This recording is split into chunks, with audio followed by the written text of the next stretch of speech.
Mario Dumont. Une feuille de route impressionnante. Un curriculum vitae aussi long que le pont de la Confédération. Connaissez mon aversion et ma colère pour les fraudes. Il y en a une autre qui circule ces jours-ci. Vous l'avez peut-être vu sur Facebook. Une histoire que Charles Lafortune aurait fait des déclarations, serait emprisonné par l'État, je sais pas par qui, par le gouvernement, et que là, des sympathisants, évidemment, se mobilisent pour le défendre, pour le sortir de là. Vous devinez la conclusion. On vous demande de l'argent pour sortir Charles Lafortune de ce mauvais pas, parce que là, c'est la fin pour lui, la fin pour sa carrière.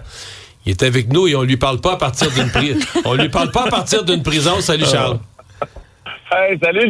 Oui, je serai emprisonné à Vancouver. Et puis, mais aussi on veut donc me sortir de là. Puis il y a aussi l'idée de faire des investissements. On parle de comment j'ai aussi réussi à faire des sous. Alors c'est absolument faux. C'est assez ironique là. Je produis Indéfendable cette semaine. On a une trame là d'une grand-mère dont le petit-fils lui écrit pour lui demander de l'argent alors que c'est faux. On a un faux Lapointe qui fait des publicités, c'est faux aussi. Donc je dis aux gens de même se méfier. Alors je rappelle aux gens que la seule fois, parce qu'on parle d'un article aussi dans l'article que je suis allé à Tout le monde en parle, la dernière fois que je suis allé à Tout le monde en parle et l'unique fois que je suis allé à Tout le monde en parle, Marc Bergevin venait d'être nommé directeur général. OK. Donc, ce n'est absolument pas vrai, c'est absolument faux. Je dis aux gens, allez cliquer parfois sur la personne qui envoie ce message-là. Généralement, vous allez voir que c'est un paquet de sottises. Non, je comprends. Sauf que je me mets, tu sais, il y a des gens qui donnent de l'argent, il y a des gens qui se sont fait prendre, qui ont perdu leur argent, j'en suis convaincu, dans ta fraude, comme dans celle de ma blonde, comme dans celle de Guillaume Lepage. Il y a des dizaines de personnalités, et il y a parce que c'est quand même bien fait, je le dis dans le sens suivant. C'est ça dit lapresse.ca, tu vois le logo de la presse, tu vois un article du Journal de Montréal, puis c'est écrit en haut, le Journal de Montréal, ça a l'air d'un vrai article qui décrit l'emprisonnement puis le public qui se mobilise pour ramasser de l'argent pour te sauver. Il y a quand même un effort de conception dans cette fraude-là pour tromper les gens, là. Oui, c'est absolument dégoûtant. Je veux dire, si vous voulez me donner de l'argent, là, faites un don à la Fondation Autistes et Majeurs. Oui. Ça, c'est vrai. Mais sinon, faites-vous pas prendre, et je voulais l'entendre de ta voix. Je vais aussi faire une publication. J'ai fait une publication ce matin là, avec ces prises de photos-là sur Instagram. Donc, ce n'est pas vrai, c'est faux, absolument. Ouais. Faux. Il ne sera pas représenté par le cabinet Lapointe-McDonald. Non, contre. Non, qui est aussi, je le rappelle à tout le monde, le cabinet Lapointe-McDonald, aussi une fiction. Aussi une fiction. Mais qui reste que Meta, Facebook diffuse ça. Moi, ce que ça me fait capoter, et même, je te l'annonce tout de suite, même si tu portes plainte là, dans les prochaines minutes en disant à Meta, regarde, là, on utilise mon image, on utilise mon identité, c'est complètement faux. Non. Ils vont t'envoyer un message te disant, comme il y a personne qui est tout nu, puis il y a personne qui est battu, là, pas un enfant qui est battu tout nu dans les images, ils vont t'écrire que c'est tout à fait conforme à leur politique, puis qu'il n'y a aucune raison de l'enlever.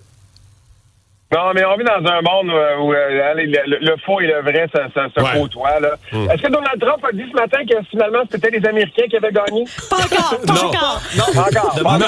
On sait même pas s'il demande est-ce que tu as regardé, t'es amateur de hockey au bout, toi? Est-ce que tu as regardé le match? Ah oui.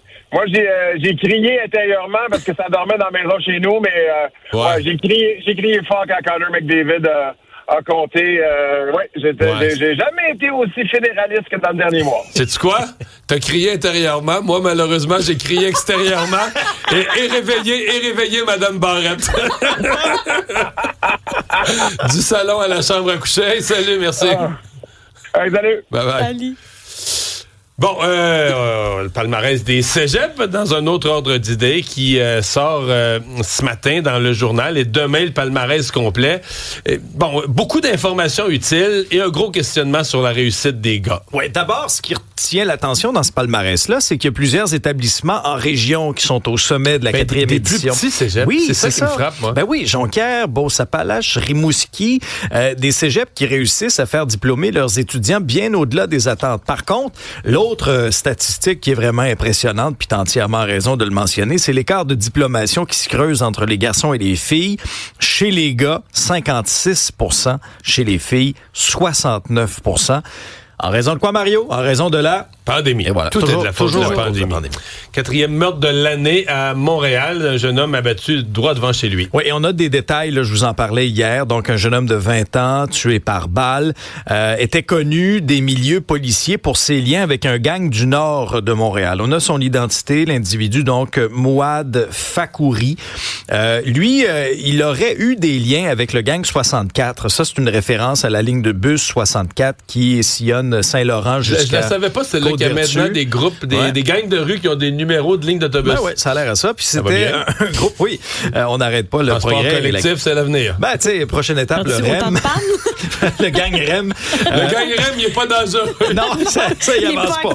Il avance pas. Une fois par mois. Si vous voulez, le gang REM, là, pour moi, il ne gagnera pas la guerre des gangs. Non. Dans le cas du gang 64, serait actif dans le vol de véhicules, selon les informations de nos collègues du journal. Alors, 4e meurtre de l'année à survenir à Montréal. Les policiers, vers 21h mercredi, dans Huntsic-Cartierville, avaient retrouvé la victime au sol, criblée de balles. Son décès a été constaté un peu plus tard à l'hôpital. Mais je suis toujours renversé avec des jeunes, des fois même mineurs, ou 18, 19, lui c'est 20 ans, connus des milieux policiers pour leurs activités. Ouais, ils ont commencé... Tu sais, quand t'es connu des milieux policiers, au moment où tu traverses à l'âge adulte, puis t'es déjà connu des milieux policiers. Pas bon signe. C'est pas trop bien parti, non. Le geyser avait été spectaculaire, la facture aussi. Oui, la facture poursuite va être extrêmement spectaculaire aussi. Ça pourrait coûter 80 millions de dollars à la ville de Montréal. À la suite de ce bris d'aqueduc-là, c'est qu'il y a toutes sortes de poursuites d'organisations qui ont été grandement touchées là, par les conséquences du geyser. Pensons à Télé-Québec et la SODEC qui réclament 20 millions de dollars. Bell Media réclame 29 millions pour les dommages causés entre autres aux locaux et aux équipements. M. Trump, qui n'a toujours pas félicité l'équipe canadienne, mais qui a rencontré les gouverneurs hier soir. Ouais. Ça se continue ce matin, je pense. Et c'est un peu pour ça qu'il ne pouvait pas assister au match à Boston. Hein. Il avait été d'ailleurs invité. Il s'est moqué du premier ministre Justin Trudeau hier soir, qu'il a encore qualifié de gouverneur.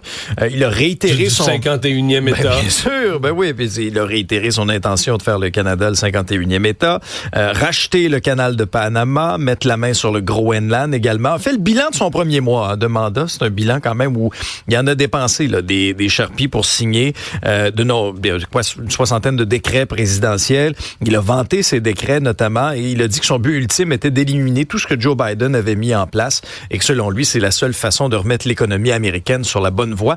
On invite le Donald à regarder les codes de la bourse, entre autres. Hier, ça a été catastrophique et si je regarde le pre-market, donc le marché d'avant, des transactions avant l'ouverture, c'est dans le rouge aussi. Mario, ce matin, ça va super bien. Et il y a Elon Musk qui a reçu un cadeau? C'est un peu irréaliste là, la scène qu'on a assistée à la conférence conservatrice de l'action politique hier. Elon Musk est sur scène et on lui remet, c'est le président de l'Argentine qui lui remet une tronçonneuse. Oh. Oui, en disant voilà, c'est la tronçonneuse de la bureaucratie et là il y a Monsieur Musk qui est sur scène qui brandit cette tronçonneuse. Très jolie là, c'est presque d'après moi c'est une tronçonneuse shiny Swarovski. Oui, non, c'est du premium, là, honnêtement. Ça pourrait être pour couper les prix, je sais pas. Je sais pas. Ça va être couper la fonction publique. Parce qu'on sait, il est à la tête là, de cette organisation, le DOGE, l'efficacité gouvernementale. Et en un mois, il a déjà supprimé des milliers d'emplois. Ça, c'était avant qu'il y avait sa chainsaw, avant qu'il y avait sa tronçonneuse. Maintenant qu'il a sa tronçonneuse, attachez-vous. Ouais, mais c'est surtout, c'est un peu chaotique parce qu'il y a des gens qui vont être obligés de rembaucher. Il y a des gens qui ont dit avoir congédié, qu'on va devoir rembaucher. Dans certains cas, parce que ces gestes n'étaient pas légaux. Dans d'autres cas, parce qu'on s'est rendu compte que c'était du monde qu'on avait absolument besoin, qu'on pouvait pas s'en passer, puis il avait été congédié un peu trop vite. L'œuvre de Tragically Hip qui va être adaptée en comédie musicale. Comptée de 2026.